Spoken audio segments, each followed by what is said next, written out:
अप्रैल माह में गर्मी ने अपने सारे रिकॉर्ड तोड़ दिए हैं। मौसम विभाग का कहना है कि 72 साल में पहली बार शुक्रवार का दिन सबसे गर्म रहा। अप्रैल माह में ही मौसम विभाग ने लू चलने के 10 दिन दर्ज किए गए। इससे पहले 2010 में लू चलने के 11 दिन दर्ज किए गए थे, जो कि अपने आप में रिकॉर्ड है। मौसम विभाग का कहना है कि जितनी गर्मी इस बार हो रही है, इतनी ही गर्मी 2010 में और 1941 में भी दर्ज की गई थी। 2010 में अधिकतम तापमान 43.60 डिग्री पर पहुंच गया था और 1941 में तो तापमान सारे रिकॉर्ड को तोड़ते हुए 45.6 डिग्री तक पहुंच गया। फिर भी यह कहा जा सकता है कि पिछले 12 सालों में इस बार का शुक्रवार सबसे ज़्यादा गर्म रहा और तापमान 43.5 डिग्री तक पहुंच गया। मौसम विभाग ने अगले 24 घंटे के लिए ऑरेंज अलर्ट जारी किया है, यानी कि अगले 2 दिन तेज़ गर्मी पड़ने की संभावना मौसम विभाग ने व्यक्त की है। लोगों से आग्रह किया है कि वह घरों में रहें और यदि ज़रूरी हो तो घर से बाहर निकलें तो अपना पूरा शरीर ढाँप लें। अब इस बढ़ती गर्मी के पीछे हर कोई अपने अपने हिसाब से तर्क दे रहा है। कोई बोल रहा है कि रूस यूक्रेन युद्ध की वजह से गर्मी बढ़ी, तो कोई बोल रहा प्रदूषण की वजह से गर्मी बढ़ रही है। कुछ लोगों का यह भी कहना है कि हरियाली कम होने से गर्मी बढ़ी है। लेकिन यह समझने के लिए कि इतनी ज़्यादा गर्मी क्यों पड़ रही है, इस साल मार्च में ही गर्मी अपने चरम पर पहुंच गई थी और लू चलने लगी थी। यहाँ तक कि जम्मू कश्मीर और हिमाचल प्रदेश, जो कि अपेक्षाकृत ठंडे इलाके माने जाते हैं, यहाँ का तापमान भी बढ़ गया था। इस साल का मार्च 1901 के बाद सबसे गर्म मार्च रहा। भारतीय मौसम विभाग के अनुसार आने वाले कुछ दिनों में उत्तरी पश्चिमी और मध्यम भारत में तापमान 2 से 4 डिग्री सेल्सियस और बढ़ सकता है। इससे हीट वेव चलेंगी, जिससे लोगों को काफ़ी दिक्कतों का सामना करना पड़ सकता है। हीट वेव किसे कहते हैं? मौसम विभाग किसी मैदानी इलाके के हीट वेव की चपेट में आने की बात तब करता है जब वहाँ का अधिकतम तापमान 40 डिग्री सेल्सियस से ऊपर चला जाए, तटीय इलाका हो और वहाँ हीट वेव के हालात बन जाते हैं। पहाड़ी इलाकों में तापमान जब 30 डिग्री से ऊपर जाएगा, तब मौसम विभाग वहाँ हीट वेव चलने की संभावना व्यक्त करेगा। मौसम विभाग एक और कंडीशन में हीट वेव का अलर्ट जारी करता है। अगर अधिकतम तापमान अपने सामान्य स्तर से 4.5 से 6.5 डिग्री सेल्सियस तक ऊपर उठ जाता है तो माना जाता है कि हीट वेव चलेगी। हीट वेव चलती क्यों है? इसके पीछे भूमध्य सागरीय इलाकों में जो तूफान उठते हैं, उनकी वजह से एक पैटर्न बनता है जिसे वेस्टर्न डिस्टर्बेंस यानी पश्चिम विक्षोभ कहा जाता है। आमतौर पर इस वेस्टर्न डिस्टर्बेंस की गर्म हवा जब पूर्व की ओर बढ़ती है तो दक्षिणी भारत में नम हवा से टकराती है और गरज चमक के साथ बारिश के हालात बनते हैं। बारिश होती है तो गर्मी घटती है, लेकिन इस बार वेस्टर्न डिस्टर्बेंस कमज़ोर निकला। अगर यह विक्षोभ दमदार होता तो उत्तर पश्चिम और मध्यम भारत की कई जगह अब तक बारिश हो चुकी होती, लेकिन इस साल ऐसा नहीं हुआ। इस बार प्री मानसून बारिश नहीं हो रही। मार्च में कम से कम 5 बार वेस्टर्न डिस्टर्बेंस के पैटर्न बने, लेकिन इसमें से 3 बेहद कमज़ोर रहे और कोई असर डाले बिना देश के उत्तरी इलाकों से निकल गए। इस वजह से मार्च में बारिश 71% तक कम रही। इस बार का मार्च 1901 के बाद सबसे अधिक गर्म माना जा रहा है। मौसम विभाग ने बताया कि मार्च में monthly maximum temperature 32.65 degree Celsius रहा, जबकि सामान्य तौर पर यह आंकड़ा 31.24 डिग्री सेल्सियस रहता है। एक और पहलू यह है कि कुछ एंटी साइक्लोन एरिया डेवलप हो गए। ये आसपास की हवा अपनी ओर खींच रही हैं। इसके चलते देश के पश्चिमी इलाकों में मौसम गर्म और सूखा बना हुआ है। खासतौर से मार्च में ही यह हालात बन गए थे। इस सब के साथ ग्लोबल वार्मिंग का पहलू तो है ही। इसके चलते हीट वेव का दौर एक तो पहले ही शुरू हो गया और हो सकता है कि अब यह और ज़्यादा लंबा चले। मौसम के बेतहासा गर्म होने के पीछे कुछ ऐसे कारण भी हैं जो हमने पैदा किए हैं और यह हालात 1-2 साल में पैदा नहीं हुए। उदाहरणतः हमने जल, जंगल, ज़मीन, पहाड़, नदियों को खराब कर दिया है। धरती से पेड़ छीन लिए हैं।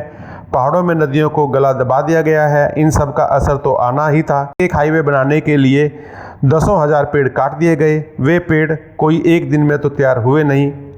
अगर नियमों का पालन करते हुए दूसरी जगहों पर उतने ही पेड़ लगा दिए जाते तो इनकी देखभाल की जाती तो हो सकता है हमें गर्मी से कुछ राहत मिल सकती थी। लेकिन कटते पेड़ों की चिंता हम भला करते ही कहाँ हैं। और इसका उदाहरण करनाल, कुरुक्षेत्र, अम्बाला, यमुनानगर जैसे इलाकों में देखा जा सकता है, जहां सड़कों को चौड़ी करने के नाम पर मकानों के साथ हर जगह सबसे पहली मार पेड़ों पे पड़ती है। लोग धड़ाधड़ पेड़ काट रहे हैं और स्थिति यह है कि अब लोगों को अपनी गाड़ी छाया में खड़ी करने के लिए एक अदद पेड़ तक नहीं मिल रहा। स्थिति यह है कि लोग छोटे छोटे पेड़ों के नीचे गाड़ियों को अड़ाकर खड़ा कर रहे हैं ताकि गाड़ी के अंदर गर्मी का असर कुछ कम हो सके। कंक्रीट के जंगल और सड़कों की वजह से भी गर्मी तेज़ी से बढ़ रही है, क्योंकि गर्मी उनमें फंस जाती है और जैसे ही शाम होती है तो कंक्रीट की सड़कें और इमारतें गर्मी को रिलीज़ करना शुरू कर देती हैं, जिससे न सिर्फ दिन गर्म हो रहे बल्कि हमारी रातें भी गर्म हो रही हैं। इसके साथ साथ जिस तरह से हम गर्मी से बचने के लिए एसी का इस्तेमाल कर रहे हैं, यह भी गर्मी को बढ़ा रहा है। पर इंसानी गतिविधियों से पड़ रहे इस प्रतिकूल असर पर intergovernmental panel on climate change भी कई बार आगाह कर चुका है। संयुक्त राष्ट्र की यह संस्था कहती आ रही है कि क्लाइमेट चेंज के चलते दुनिया भर में तापमान बढ़ रहा है और एक्सट्रीम वेदर यानी बहुत ज़्यादा गर्मी या सर्दी या अचानक बहुत अधिक बारिश के हालात बार बार बनते जा रहे हैं। हीट वेव का दूसरा दौर 27 मार्च से शुरू हुआ और 11 से 12 अप्रैल तक रहा। हीट वेव का तीसरा दौर 16 से 17 अप्रैल तक रहा और 24 अप्रैल से हीट वेव का चौथा दौर चला हुआ है, जिसमें दिल्ली, हरियाणा, चंडीगढ़, पंजाब, उत्तर प्रदेश, मध्य प्रदेश, बिहार, पश्चिम बंगाल, उड़ीसा और गुजरात को अपनी चपेट में ले रखा है। आमतौर पर लू अप्रैल से जून के बीच चलती है। मई में लू अपनी चरम पर पहुंच जाती है, लेकिन इस बार मार्च और अप्रैल में जिस तरह से लू चली, इससे मौसम विभाग के वैज्ञानिक खासे चिंतित हैं। है कि 1981 से 1990 के बीच हीट वेव वाले दिन कम थे, लेकिन 1911 से 2000 के बीच यह आंकड़ा बढ़ गया। इस बार का मार्च 1901 के बाद सबसे अधिक गर्म माना जा रहा है। मौसम विभाग ने बताया कि मार्च में monthly maximum temperature 32.65 degree Celsius रहा, जबकि सामान्य तौर पर यह आंकड़ा 31.24 डिग्री सेल्सियस रहता है। एक और पहलू यह है कि कुछ एंटी साइक्लोन एरिया डेवलप हो गए। ये आसपास की हवा अपनी ओर खींच रहे हैं। इसके चलते देश के पश्चिमी इलाकों में मौसम गर्म और सूखा बना हुआ है। खासतौर से मार्च में ही यह हालात बन गए थे। इस सब के साथ ग्लोबल वार्मिंग का पहलू तो है ही। इसके चलते हीट वेव का दौर एक तो पहले ही शुरू हो गया और हो सकता है कि अब यह और ज़्यादा लंबा चले। मौसम के बेतहाशा गर्म होने के पीछे कुछ ऐसे कारण भी हैं जो हमने पैदा किए हैं और यह हालात 1-2 साल में पैदा नहीं हुए। उदाहरणतः हमने जल, जंगल, ज़मीन, पहाड़, नदियों को खराब कर दिया है। धरती से पेड़ छीन लिए हैं। पहाड़ों में नदियों को गला दबा दिया गया है। इन सब का असर तो आना ही था। एक हाईवे बनाने के लिए दसों हज़ार पेड़ काट दिए गए। वे पेड़ कोई एक दिन में तो तैयार हुए नहीं। अगर नियमों का पालन करते हुए दूसरी जगहों पर उतने ही पेड़ लगा दिए जाते तो इनकी देखभाल की जाती तो हो सकता है हमें गर्मी से कुछ राहत मिल सकती थी। लेकिन कटते पेड़ों की चिंता हम भला करते ही कहाँ हैं। और इसका उदाहरण करनाल, कुरुक्षेत्र, अम्बाला, यमुनानगर जैसे इलाकों में देखा जा सकता है, जहां सड़कों को चौड़ी करने के नाम पर मकानों के साथ हर जगह सबसे पहली मार पेड़ों पे पड़ती है। लोग धड़ाधड़ पेड़ काट रहे हैं और स्थिति यह है कि अब इस गर्मी के दिनों में लोगों को अपनी गाड़ी छाया में खड़ी करने के लिए एक अदद पेड़ तक नहीं मिल रहा। स्थिति यह है कि लोग छोटे छोटे पेड़ों के नीचे गाड़ियों को अड़ाकर खड़ा कर रहे हैं ताकि गाड़ी के अंदर गर्मी का असर कुछ कम हो सके। कंक्रीट के जंगल और सड़कों की वजह से भी गर्मी तेज़ी से बढ़ रही है, क्योंकि गर्मी उनमें फंस जाती है और जैसे ही शाम होती है तो कंक्रीट की सड़कें और इमारतें गर्मी को रिलीज़ करना शुरू कर देती हैं, जिससे न सिर्फ दिन गर्म हो रहे बल्कि हमारी रातें भी गर्म हो रही हैं। इसके साथ साथ जिस तरह से हम गर्मी से बचने के लिए एसी का इस्तेमाल कर रहे हैं, यह भी गर्मी को बढ़ा रहा। आमतौर पर लू अप्रैल से जून के बीच चलती है। मई में लू अपनी चरम पर पहुंच जाती है, लेकिन इस बार मार्च और अप्रैल में जिस तरह से लू चली, इससे मौसम विभाग के वैज्ञानिक खासे चिंतित हैं। बताया कि अभी ऊंचे तापमान का जो दौर बना हुआ है वह लंबा खिंच सकता है। इससे पहले 2015 में ऐसे हालात बने थे जब 18 मई से 31 मई तक बहुत अधिक तापमान हो गया था। इसका असर कई राज्यों पर पड़ा।